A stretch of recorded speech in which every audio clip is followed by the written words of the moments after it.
Good evening, everyone, and thanks for joining us for another episode of Reawaken Your Brilliance. We're honored that you've decided to take an hour out of your life and spend it with us. So my thought for this evening is an oldie but goodie, and it comes from Eleanor Roosevelt.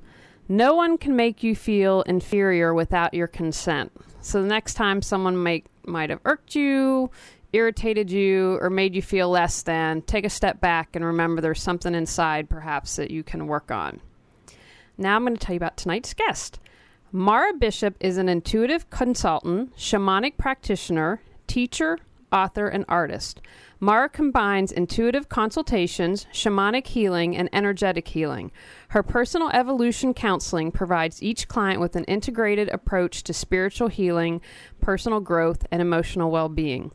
Mara holds master's degrees in energy medicine and theology and a bachelor's degree in art and communications. She is a graduate of the Foundation for Shamanic Studies 3-year program in advanced shamanism and shamanic healing with Michael Harner and Sandra Ingerman, and Sandra Ingerman's teaching training program in shamanic journeying and healing.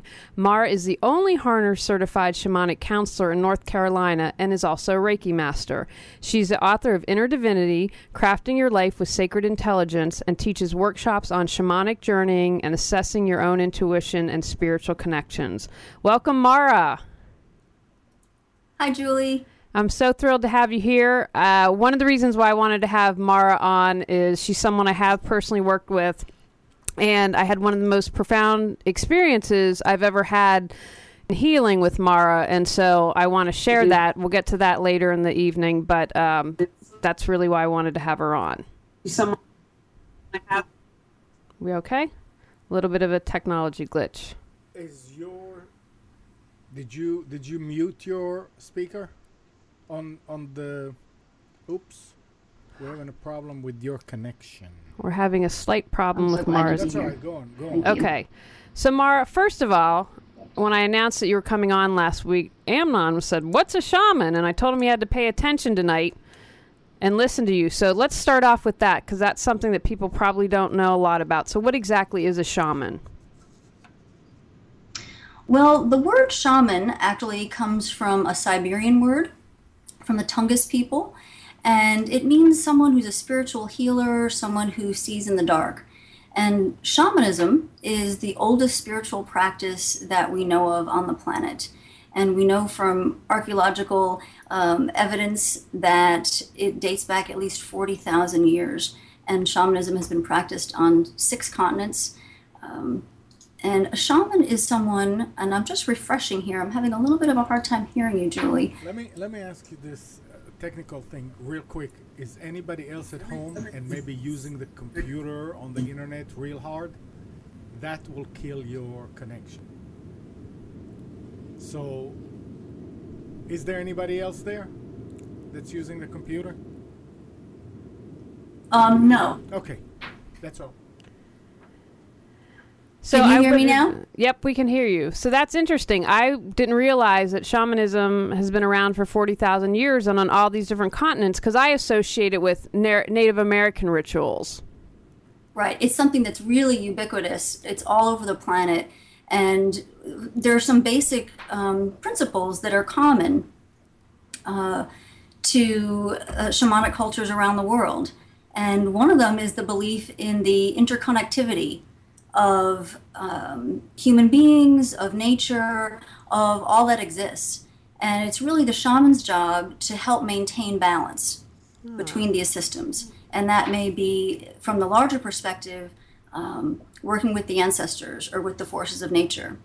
And on the individual level, it may be more about healing and working with the energies that underlie our physical bodies to help maintain balance and health. So if shamanism has been across all the continents, I guess 6, maybe not in Antarctica, but are there similarities, and that their own cultures have just added a twist, or are they completely different? So if I was to go get a healing in a Native American culture and then hop on over to Russia, would they be similar or would they be very different? Well, it depends, and that brings up a really excellent point. There's something called core shamanism, which is what I studied and what a lot of Westerners have studied. And it was something that Michael Harner, who's an anthropologist, he founded the Foundation for Shamanic Studies. And what he noticed was there were really an extraordinary number of practices and beliefs that were common to shamanic cultures around the world. So certain healing methods, certain beliefs about cosmology, certain methods of actually shifting our states of consciousness, sonic driving, using repetitive percussion sound, which were common to cultures from the Amazon region, where Michael Harner was studying particularly with the Jivaro and the Canibo Indians, to Siberia, to native North America, to Australia.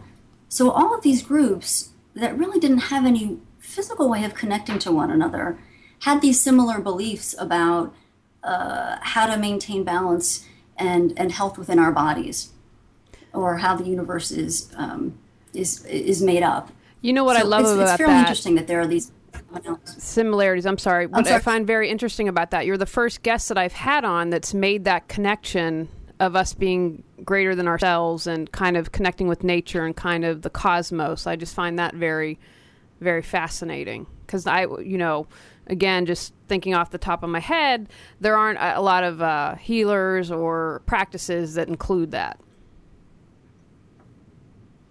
It's such a huge part of shamanism, and it's really one of the things that I value the most, that we are part of this larger web. And one of the things that we're responsible for as shamanic practitioners is helping people be in balance in that larger perspective. I think that's so important. So how does someone become a shaman? Can you talk to us about that? Sure. Well, I think, historically, in traditional cultures, people were either called, had some kind of transformative healing experience, or it may have been something that was passed down through their lineage.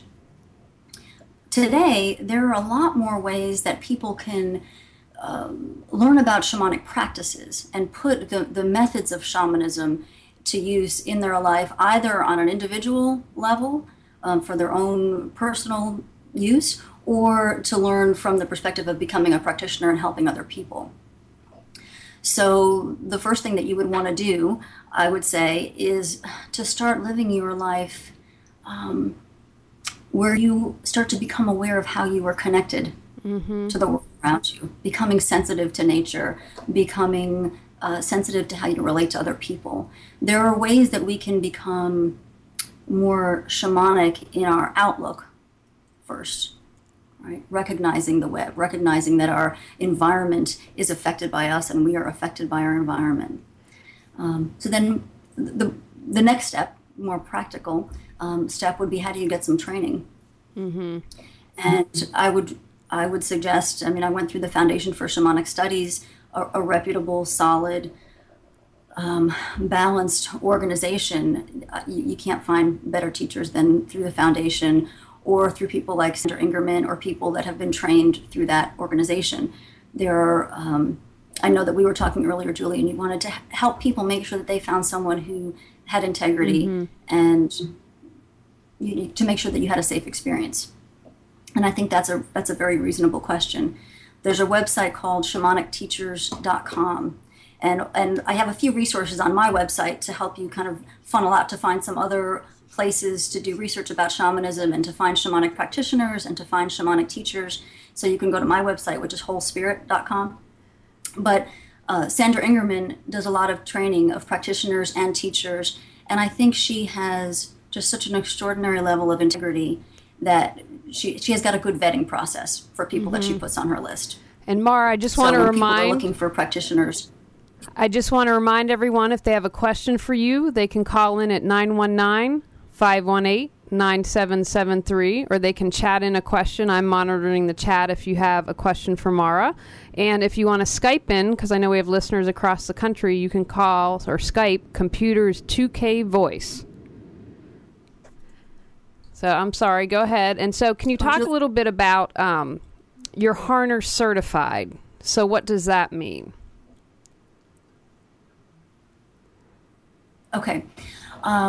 and that question's come up about certification, and I just want to say absolutely no one, no individual, no organization can certify a shaman. That's really something that comes from the spirits that a person works with. You become a shaman or a shamanic practitioner, and remind me, I want to kind of clarify the terms as I use them. By having success in helping people, by journeying, by doing healing work, by being able to help people, by getting them accurate information, and by helping them to achieve their healing goals. However, you can go through certain kinds of training. Just like with other educational methods, you can be trained and you can come away with a certificate from that training. So if you work with the Foundation for Shamanic Studies, you can have something that says that you have trained through them. The Harner Shamanic Counseling is a program that is more in depth. It's something that Michael Harner developed that actually is teaching people how to journey for themselves with a particular method that helps people learn how to connect with spirit teachers to get guidance and wisdom for themselves. So I trained in that particular method, and I am certified to work with people with that method. So if someone wanted to, they could be Harner certified just if they were interested in learning more for themselves, not necessarily to be a practitioner. Correct. And you had mentioned, sorry, go ahead. You wouldn't go through the Harner certification just to work for yourself. I mean, I think it's implied that would be someone who was a practitioner. In order to be certified with that, I had to do hours of working with clients and presenting my work with people. Does that make sense? Mm-hmm. But you had mentioned earlier, so I want to make sure you get the chance, that you had wanted to distinguish between, I believe it was a shaman and a shaman practitioner. As I was trained, the word shaman is really an honorary title. And people may have different opinions about this, and I'll respect that. But that a person wouldn't really refer to themselves as a shaman. So people who learn about shamanic methods and put them to use for good, or in any way, hopefully for good, right, are practitioners of shamanism. And I would reserve the title of shaman, again, as an honorary title. People in the community can refer to someone as a shaman if they feel that they have developed a certain relationship with the spirits and are having success. Mm-hmm. You know, a piece of paper, a certificate that says this person has done this many classes, that's great. People should have training to do this work, but it really doesn't do any good if you don't have success in helping people. Mm-hmm. Does that make sense? Absolutely. But can you talk, because I really believe when you said you need to be called to do this work. Can you talk a little bit about, if someone is interested, and we're going to get a lot more details, folks, you understand what it's like to work with Mara, but can you talk a little bit about the ethics of being a shamanism or practicing shamanism? Sure. I think that the ethics of doing shamanic work are probably very similar to the ethics of doing a lot of different kinds of healing work. Ultimately, you want to treat people with compassion, both in your words, especially in your words, and in your interactions with them. We focus a fair amount in shamanic work on the power that words have, both to heal and to harm, and actually to manifest. Mm-hmm. So we want to be very careful in how we communicate the information that we receive. Again, like other healing practices, you want to be careful not to abuse the power that you might have over someone. You want to keep confidentiality. Mm-hmm. That kind of standard set of ethical practices. The one thing that's added with core shamanism that may be different from some other kind of healing practices, and particularly energetic healing practices, is the idea that we really need to have permission to do work for someone.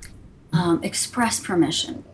So that's something that's really emphasized, is that a person has the right to decide what's going to happen to their soul or their spirit. All shamanic healing work is based on working with a person's spirit or energy. Okay, because from the shamanic perspective, all spiritual healing, all illness or imbalance is rooted in the spirit. Okay, so to decide for yourself, however well-meaning you are, that a person would benefit from your work, it's not appropriate. So would you ask the person, or could you ask their higher self, say, is this okay to do?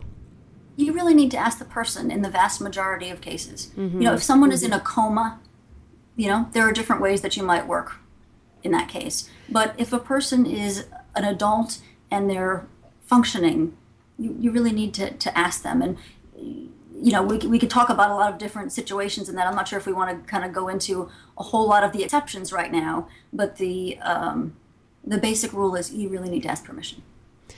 And you brought up the spiritual body. Can you talk to a little bit more to that and how it relates to shamanism? Sure. So, as I said, everything really that a shaman engages in is based on this idea that we are we're spiritual beings, and that everything that exists is a fundamentally spiritual thing. Okay, we have physical bodies, right, that overlay that spiritual identity. So when a person comes into a shamanic, I'm going to use these words interchangeably now, a shaman or a shamanic practitioner's office, they're going to hear about their symptoms. But what the shaman is really interested in is what's happening on that energetic level. So what they need to do is to actually shift their perception to be able to see or experience that spiritual dimension in some way. And there are different ways that can happen. Typically it's done through repetitive percussion sound. I mentioned sonic driving before. And that's one way that a shaman will shift their perception to perceive what's happening in a person's spiritual body. And it may be that there's soul loss, and we can talk more about these different techniques. It may be that there are spiritual intrusions that don't belong, that need to be cleared, energy that needs to be cleared. And then what the shaman does is to, either work to replace those energies that the person's become disconnected from, clear the energies that don't belong, and then to help the person make practical changes in their life that will help them become more in harmony with those larger systems and with the world around them. Fantastic. Does that make sense? Does that answer your question? Yeah, it does. But so would you say, so we have the physical body, would you say that the spiritual body, is it kind of like in your aura, kind of like surrounds you like an egg? How would you view that? Well, I think there's terminology. Yes, you could say it's your aura. You could definitely describe it as an egg. We can talk about the meridians. You could talk about the chakras. They can be all part of the same system. And we can have different ways of describing it. I think each practitioner has a different way of engaging the energy body, and I don't think that there's necessarily one way that a shaman or a shamanic practitioner will perceive the energy body. Got it. Very well explained. Thank you. Now I want to remind everyone, if you have a question for Mara, you can chat it or call us at 919-518-9773 or Skype in at Computers 2K Voice. Now, Mara, someone had emailed me a question earlier, and they said, I didn't think women could be shamans, and they thought only men could be shamans. So can you comment on that? Of course women can be shamans. Women were some of the earliest shamans that we know of. The word shamanka actually is Russian for female shaman. Sorry, I didn't mean to say that in such a disgruntled way, but women can be healers, and historically women were very powerful healers. Korean shamanism is frequently dominated by women, so there may be different terms, there may be different words for the female equivalent, but yes, absolutely. Well, shamanka is my new favorite word. I think I like the sound of that. I can be like, I'm a shamanka. All right, so I want to talk about some good juicy stuff. What's soul loss? Soul loss, okay. When we have a traumatic event, something that could affect us on a physical level, like an accident or surgery, something that affects us on an emotional level, like abuse of any kind, or the loss of a loved one, anything that is painful or traumatic in our lives. The shamanic belief is that a part of our spirit, our soul, our psyche, actually retreats. And it's this very natural self-protective response, and it buffers us from the full effect of the pain of that incident. If you are about to be slammed in a car accident, the last place you want to be is in your body. You know, if you just got some horrible news about someone who died, you don't want to be in your body. So soul loss, in the short term, it's a natural response. From the shamanic perspective, though, the problem happens when that part of us that's retreated does not return when the crisis is over. And in the case of chronic problems like abuse or chronic health issues, if someone's in perpetual pain, we don't really know when it's safe to come back in the body, because it really isn't safe to come back in the body. So we can have this persistent sense of detachment. So then it's the shaman's job, and the healing technique to address soul loss is called soul retrieval, logically enough. So it's the shaman's job to journey, and I think I still have not described sonic driving to you. So remind me to do that after we talk a little bit more about soul retrieval.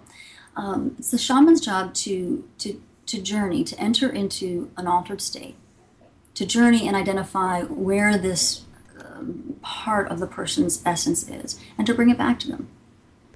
And so how would you talk about detachment, but what kind of questions, or how, is it just a sense that you have? How could you tell if someone had a soul loss and that they would need a soul retrieval? Are there signs, or you ask questions to figure that out? How would you know that? There are pretty distinct signs. If people say things like, I never felt the same after I got divorced, or after my mother died, or after I was in that car accident, or after I had surgery, when people report that something changed and they didn't feel like themselves after a certain incident, that's a good sign. When people describe that they don't feel engaged in their life, like they're kind of watching their life happen, but they're not really, they're not connected somehow, they have this kind of numbness, that's a good sign. There are also even more concrete signs when people have PTSD, when people are depressed, they can't get over grief, some autoimmune diseases. Addiction can be both a cause and a symptom of soul loss. Well, I would venture to say that a lot of us suffer from soul loss. I mean, one of the terms I use to describe it, and why I want to do this show, is because I feel that people aren't living their authentic lives and they're sleepwalking through life. That's the term I would use for it. And I will share with everyone that that's what I did some work with Mara that included soul loss and soul retrieval, because I had some traumatic things happen to me. And I would also say it's being disconnected from your body. Like, I never felt like I was fully in my body, and that's how I would describe it. And I feel like, gosh, I'm probably almost there now, completely 100% of my body, but there was just this wall, this cutoff, and that's what I would use to describe it. Yeah, that's a classic way to describe the experience of soul loss, is not being in your body.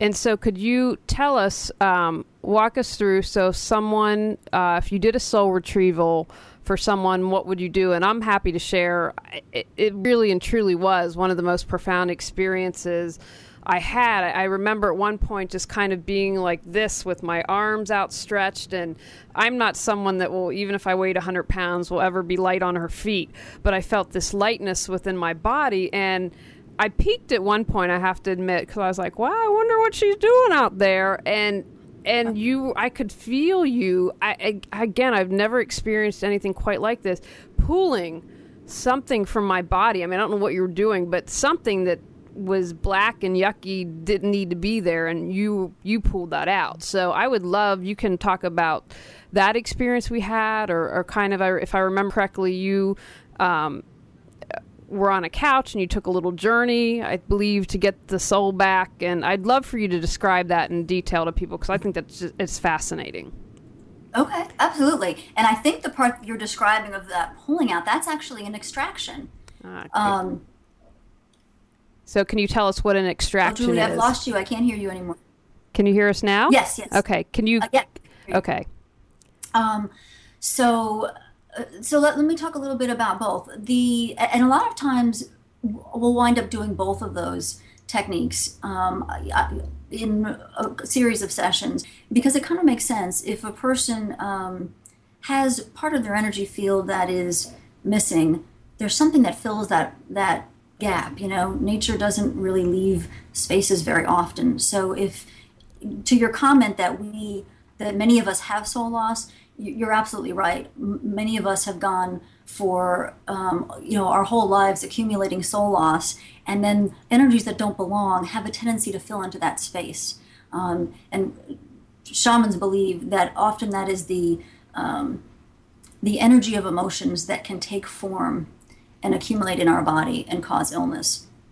So if someone is coming to see me, what I would do first is, we would talk, obviously, and I would do an assessment to see, okay, what's going on and what should we do to address what's happening. So in your case, if we needed to do both an extraction and a soul retrieval, I would look and see which needed to happen first. Typically, it would be an extraction, and we would see where was the energy that needed to be removed. And people have such amazing experiences just from the extraction alone. I did a talk on Monday at UNC at the medical center, and it was a wonderful experience. And we had nurses and people from the School of Public Health, and one of my former clients came, and he was invited to talk. He somehow knew someone there, and he was talking about an extraction that he had. And he was kind of like you. When you describe yourself kind of being there, like, this is really not me. He described himself as a cynic. When I started doing my smudging and my drumming, his first session was kind of like, what am I doing here? But then he went on to describe how he had this back pain for years and years, and he'd been to doctors, and he'd been to chiropractors, and he'd been to physical therapists, and they'd all essentially told him, we cannot help you anymore. We're done with you. And he still had this pain. But we did an extraction. And eventually I did a soul retrieval for him as well.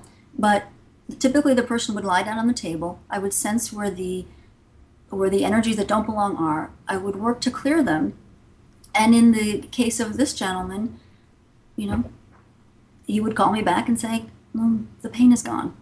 I am pain-free for the first time in as long as I can remember, or 3 months or 3 years, or just a significant period of time. And that happens on a regular basis. So would you say that the back pain... So you remember, and Yeah, absolutely. But would you say, for instance, since it was related to his back pain, and I don't know if this is the right term, was it negative energy? What would you say, that there was just not energy that vibed with him that needed to be pulled out? What would you, can you kind of put your finger on that or help people understand that a little bit? Mm-hmm. Well, rather than saying that it's negative, I would say it's really misplaced. Okay, it's neutral. Okay, it is, but it doesn't belong. It didn't belong in his body, and the extraction that we did for you, that energy didn't belong in your body. So it needs to be taken out. It needs to be neutralized. And it needs to be removed. So we think about the idea of our emotions or other people's emotions that can be free floating. Think about the idea of how we can be angry, but then we could also send anger, right? And how the energy of emotions can solidify. I mean, we know from ample research that stress, which is an intangible emotion, right, can cause physical effects in our body. We get headaches, we get ulcers, we get backaches. Well, other emotions can also solidify and cause physiological effects in our body. And shamanic techniques are dealing with the energy. The drumming itself, the sonic driving that we do, working with this drum beat, not only have they done studies that it shifts us to the theta brainwave state, that this beat, that cultures are, this is what just blows my mind every time I really think about it. These cultures, all over the globe, no way of talking to one another, use a very similar drum beat to help people shift their consciousness and expand their ability to perceive the spiritual aspect of the world. Okay? But it shifts our brainwave into the theta state. But also, the drum itself has healing effects, and they're doing all sorts of research now. There's a doctor named Barry Bittman who's done a variety of different studies that shows that drumming for the client reduces anxiety, reduces depression, reduces fatigue, reduces anger, increases well-being. So, but that would probably go back to the whole, we're all energy. So the energy, right. I would assume that that's just because you're, I don't know, vibing higher. That's probably not the right term, but that vibration of the drum and being done with a healing intent would have to affect the body. Right. I also, so that's a really good definition of the extraction. Can you talk more then about, I want to know what I wanted to ask you. You mentioned the term smudging. Can you explain what that is? Because people might not know what smudging is. Sure. A smudge stick is a bundle of typically sage, but it could be other plant matter as well. I've had a cedar smudge stick. And essentially it is some kind of sacred plant matter that you would burn for the purpose of clearing and purifying a space or a person. So frequently before doing healing work or at the beginning of a ceremonial circle, like a drumming circle, we would burn this and let the sacred smoke get on us with the intention of purifying. Most work that you do, you're most likely going to smudge and use a drum. Frequently. These are all tools. Mm-hmm. So there are things that help. There are things that help, I think, mostly help shift. They help us to shift, right? So when I smell the smudge, and when a group who's used to working with smudge experience that, we become kind of like Pavlov's dog. We're used to it. It's like, oh, okay, now we're going to do ceremony. Now we're going to do healing. What's really powerful is what our intent is. Mm-hmm. So the drum for me over time has become the vehicle that I'm used to using to help do this work. But I don't need the drum. I can connect to my spirit teachers in silence just as well. Yeah. I think that's a great point, because when we talked earlier in the week, someone had said to you, hey, would it be possible to do work in the hospital? Because, I don't want you banging your drum and everyone running down the hall. And you made a wonderful point, which I'd like everyone to hear about. It's important just to create the sacred space, and that's what you would need to help heal someone. That's right. So I want to remind everyone, if they have a question, you can call in at 919-518-9773 or chat a question. I will get that tomorrow. Or you can Skype in at Computers 2K Voice.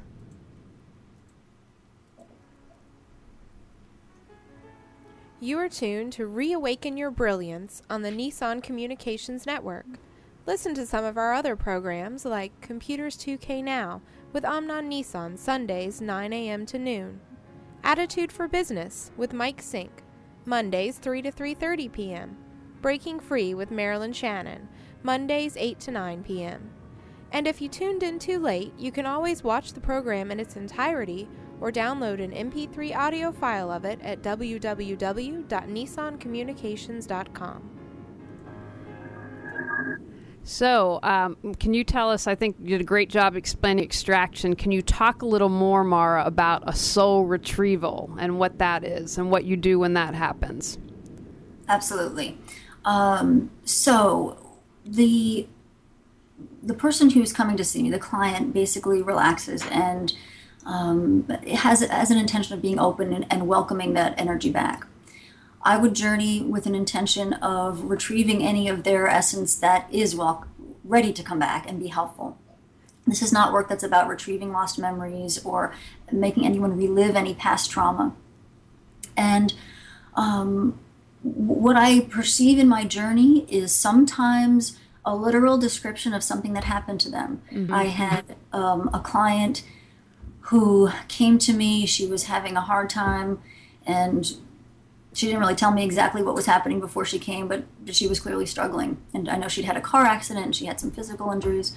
But I saw her sitting on the floor of a bathroom, like an institutional bathroom, as a teenager, and she had little bangs. And I came back and I described that to her, and she said, "Oh my God, I actually, I was raped in the bathroom of my church." And so bringing back that part of her poor being, her traumatized self, that was left there in that space. And we bring that back. And so someone might need more than one soul retrieval, especially if I'm understanding you correctly, especially if there was a lot of trauma and the soul shattered in several pieces, that might take a couple times. Is that my understanding that right? That's true. And typically with each journey, more than one part would come back at a time. But it all depends. Each journey is different. Sometimes what I see is a healing story that just represents the energy of what happened, what it felt like to the person at the time. It's not literal. And sometimes it's symbolic. Sometimes it's energy that comes back that's purely representative but doesn't tell the story.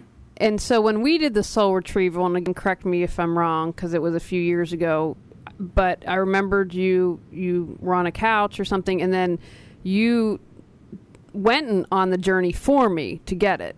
Right. I mean, and so can you describe kind of what that's like for you and what you're doing? Are you talking to spirit guides? If you're allowed to disclose that. I don't want you to do anything that's not ethical or that you can't describe, but I just find it fascinating.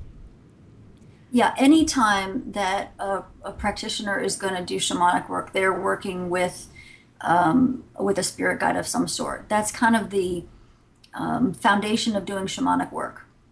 Okay, so you're always with some sort of spiritual assistance, and really, it goes beyond that, which is the spirits are doing the work. Mm-hmm. The practitioner is acting as a conduit. The practitioner is acting as a facilitator. When someone comes into my space, my job is to help create sacred space, to work in partnership with my client, and to call in and ask for help from the spiritual support that comes there to spark the healing. So it's, we're acting as conduits. Well, I still think it's interesting how you mentioned earlier that the drum beat is similar. I mean, if that's not proof that there's an other world out there, or the spirits, I don't know what is, especially since it's 40,000 years old, and to not be in touch and yet all have a similar rhythm. Namara, we do have a question that was chatted in from, looks like TKP. Why did you write Inner Divinity? But maybe you could tell us a little bit about the book you wrote for those who haven't read it, so they'll know a little bit more about Inner Divinity, and then if you're willing to talk about why you wrote it. Okay. Well, it was one of those things, actually, why I wrote it. It just kind of had to happen, when you just feel like something needs to happen before you can move on.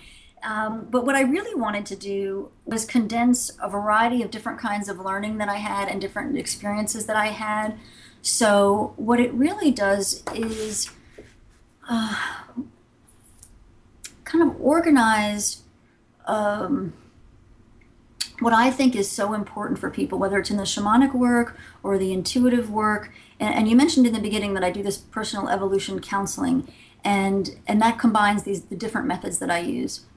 But Inner Divinity is based on this premise that we have this innate spiritual wisdom, and we're going to be served by going back to that connection in every aspect of our life, whether it's in our relationship to ourselves, our relationship to other people, how we interact with our environment, how we decide on which kind of practitioners we're going to use for our health, how we create a life that has spiritual support.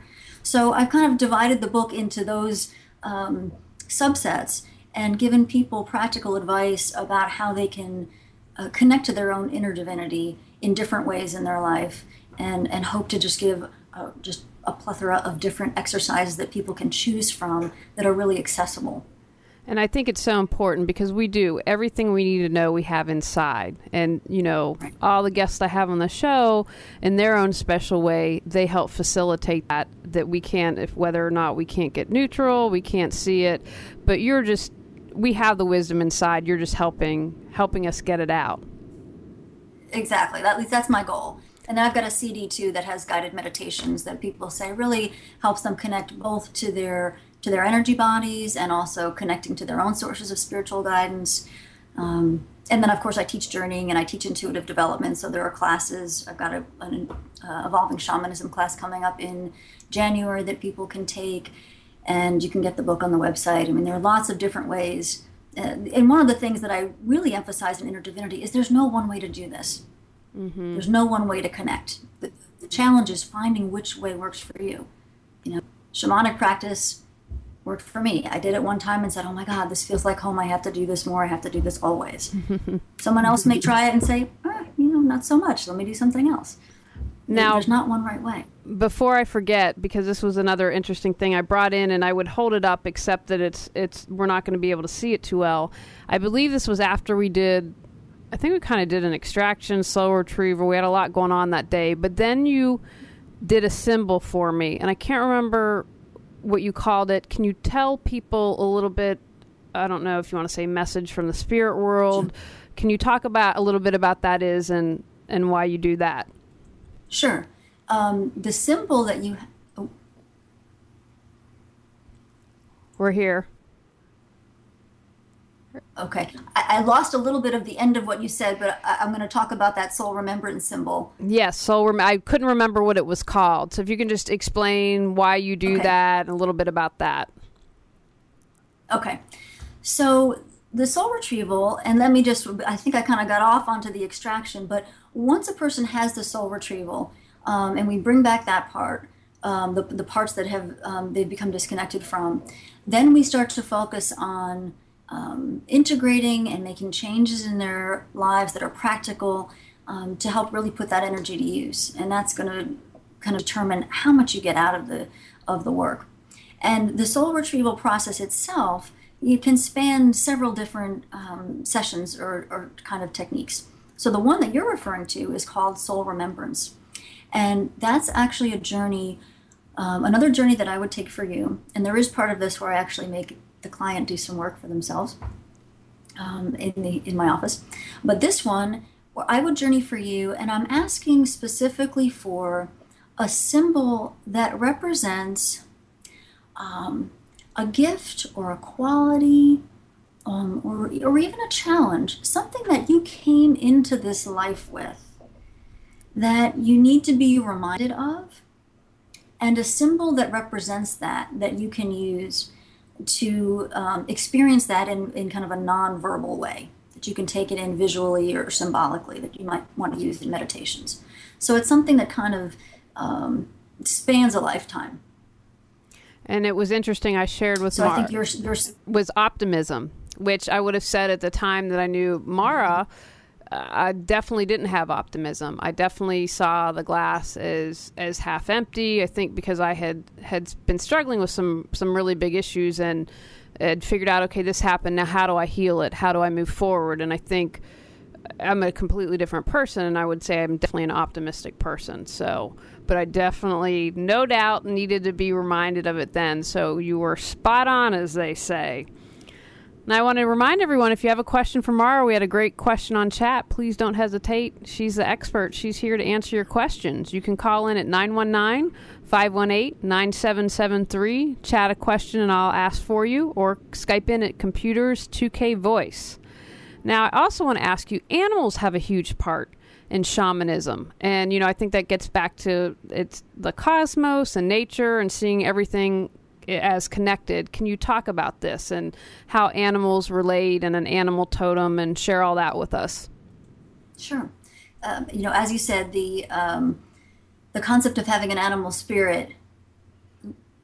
I lost you, Julie. Am I talking over you? Nope. Good. You're good. Okay. The idea of animal spirits are important in shamanic practice, and basically, it's believed that when we're born, we come in with this divine connection and to some kind of guardian. And typically, it can take the form of an animal spirit. We may call that a power animal or a totem animal. And for shamans or shamanic practitioners, having a relationship with the spirit is fundamental. If you're gonna learn how to start practicing shamanism, that would be one of the first things that you would do, would be to journey to find an animal spirit that's willing to work with you. But one of the three causes of illness from the shamanic perspective, we've already talked about soul loss, we've talked about energetic intrusions, but the third one is power loss. And when people experience kind of a chronic misfortune, or the sense that their personal power really is not there, they just can't succeed in anything, sometimes we look to power loss, or the loss of their connection to their animal spirit. And we do then a power animal retrieval. The client would, the practitioner would journey to see if there was a spirit who would be willing to act in this kind of protective, advisory capacity for the client. Okay, so the animals are also as a part of nature, something that we would look to provide us with information, to be able to kind of read the signs of nature. Can you give an example? Like, I think when we worked together, the bear, Mama Bear, was a symbol for me. So could you give maybe an example or two of what that means for people, or just so they'd be like, oh, this is my symbol. How could that help or advise? Or well, they vary from person to person, and there's a very personal relationship that people have. So I would say something along the lines of, if your primary power animal is a solitary animal, say, versus an animal that travels in packs, you might find that you have an affinity towards being alone. You enjoy spending time alone versus you enjoy being with a lot of other people. But that's a pretty superficial definition. That might be the equivalent of, and I'm not an astrological person, but someone who does astrology just going, from the very basic sun sign. Oh, I was just going to say it was superficial, like Kim Kardashian. I'm sorry, got to have a little humor. Not quite that bad. And I don't know her, so I don't want to judge her. But it's an individual relationship.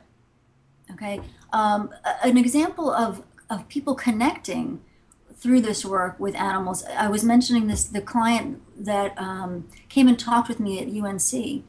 Well, when he was on the table and I was doing this extraction for him, and he was kind of opening up and being surprised, he saw the face of a cat, a big cat. And then afterwards he described to me, okay, I had this thing and I saw this cat. The animal that I was working with at that moment was a tiger. And he had a series of things like that, where whatever animal that I was working with to help him at that particular moment, another time it was an eagle. And he perceived that. So he was able to tune into the helping spirit that I was working with at the time on him. At this same class, this is just a kind of a little bit of a cute story. This same class on Monday night, I led people on a journey. And after the journey was over, this one woman raised her hand and she said, could you meet two animal spirits? And she just talked about how she was the most skeptical person, and how in the meditation she was always like, okay, I'm ready to go. When is it going to be done? And as soon as she got down to the lower world, these two different animals had just swooped her up and were playing with her, and it was so real and vibrant to her that she got it. And it was delightful for me to see that, because one of the just in and of itself, but because one of the things for me that I really appreciate about shamanism is it's this system of direct revelation. You don't have to believe it. You can choose to experience it either from the perspective of taking a journey and seeing what happens, or from being a client and coming in and having someone else do the work for you and seeing if it helps. There's no dogma. There's nothing that you have to take someone else's word for necessarily. You can just experience it for yourself. And she just went from being a skeptic to the, oh my gosh, maybe there really are animal spirits, in 20 minutes, and it was fun. That's encouraging. So, is part of being a shaman and practicing this, do you do dream interpretation? If you were working with someone and the client was like, wow, I had this really interesting dream, is that something you'd be able to say, this is the sense that I believe what the message for you or what the dream is about? Dreams do come into it. I work with my own dreams a lot, and actually,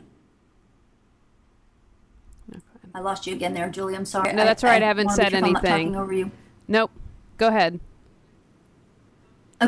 Okay.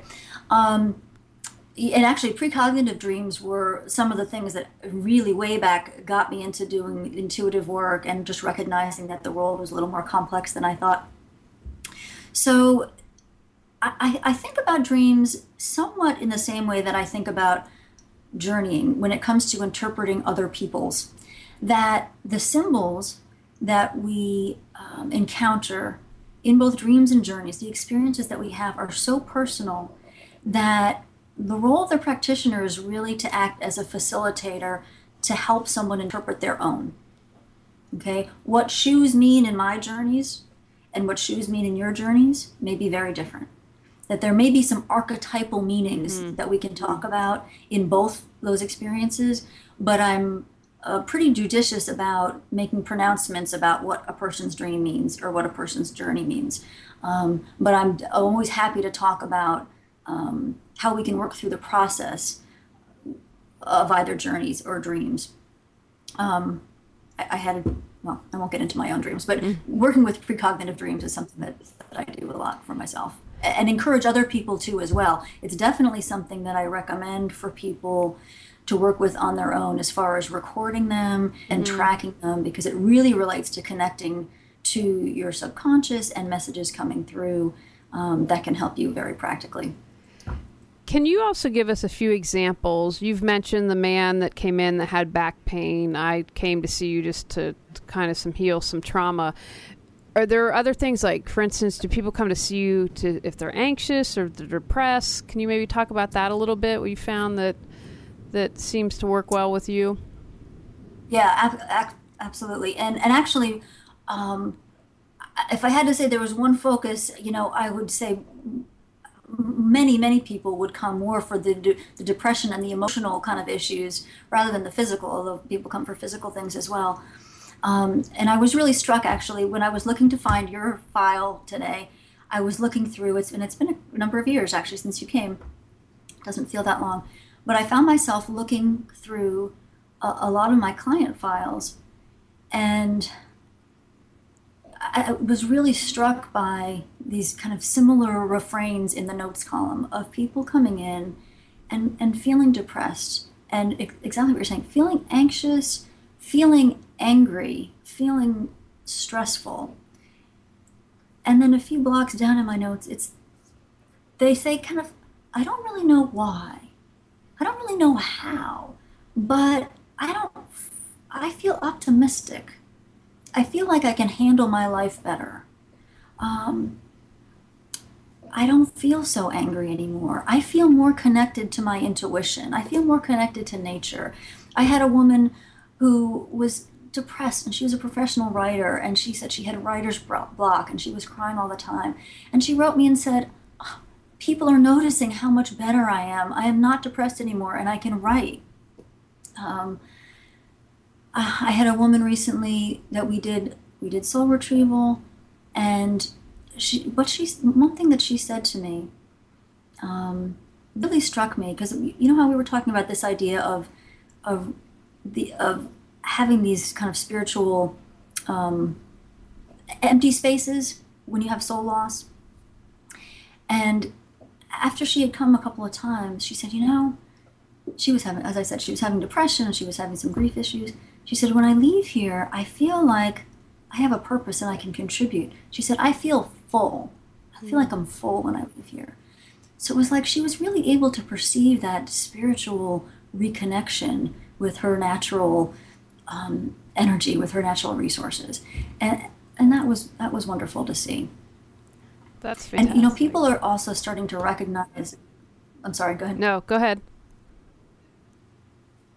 People are starting to do research. That we're starting to get funding for shamanic research. The NIH did a study on TMJ, and they had people did 5 sessions with different practitioners, and they had really good results, decreasing the mean level of pain that people had and the worst pain that people had. And I think they had 23 participants that were clinically diagnosed with TMJ at the beginning of this. And after 5 sessions, only 4 of them could be clinically diagnosed with TMJ. Wow, that's impressive. Yeah, and people are starting to get credentialed to work in hospitals. There's a nurse at the University of Washington Medical Center who did similar training to what I've done through the Foundation for Shamanic Studies. And she went through this really elaborate training process, credentialing process, to be allowed to come and work with people at the hospital, because what she said, she did this because she saw how people were having all this physical trauma, really. When you're in a hospital, right, you're getting cut open, you're having all these procedures, and she saw how the emotional and the spiritual healing part that should be an adjunct to that was getting neglected, and she knew that she could provide that with the shamanic work. So now she's able to, she's right along there with other practitioners and priests and other people in Washington.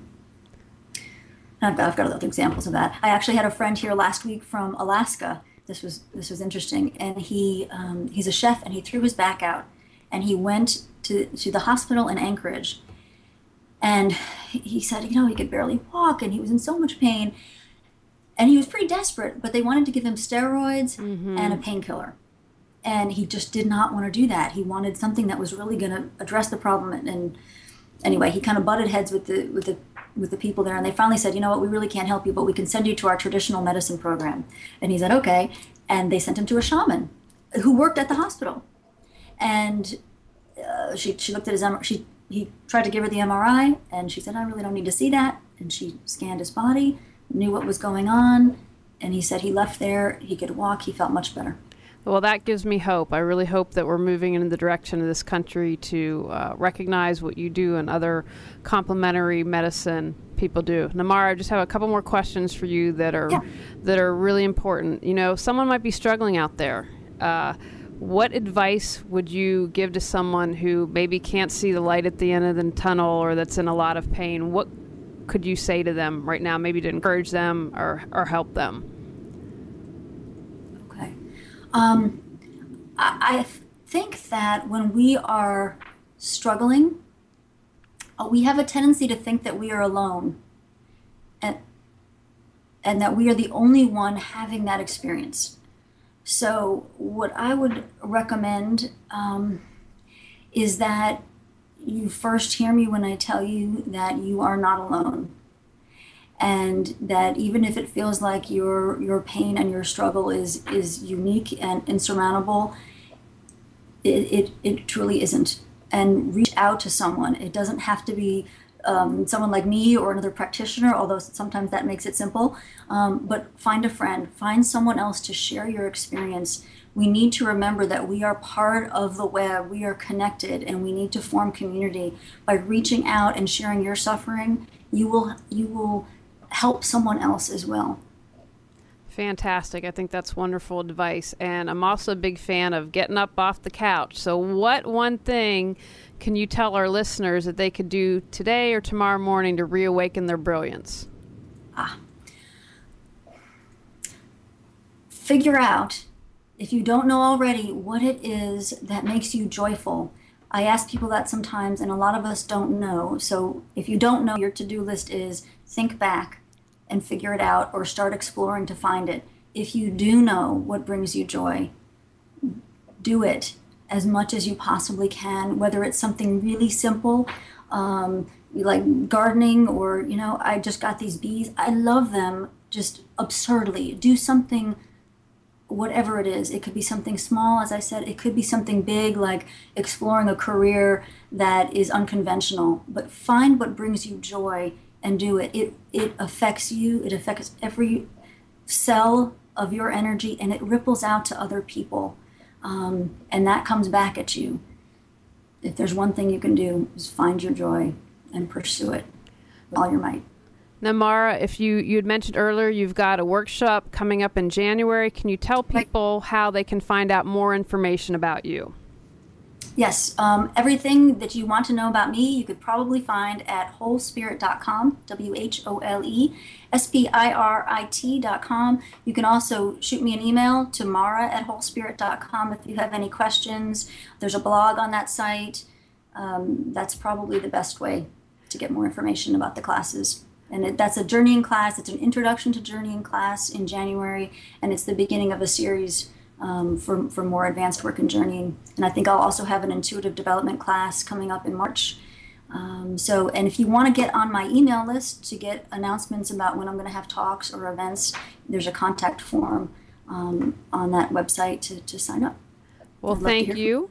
We appreciated you taking time out of your busy schedule to hang out with us. And thank you, everyone, for listening.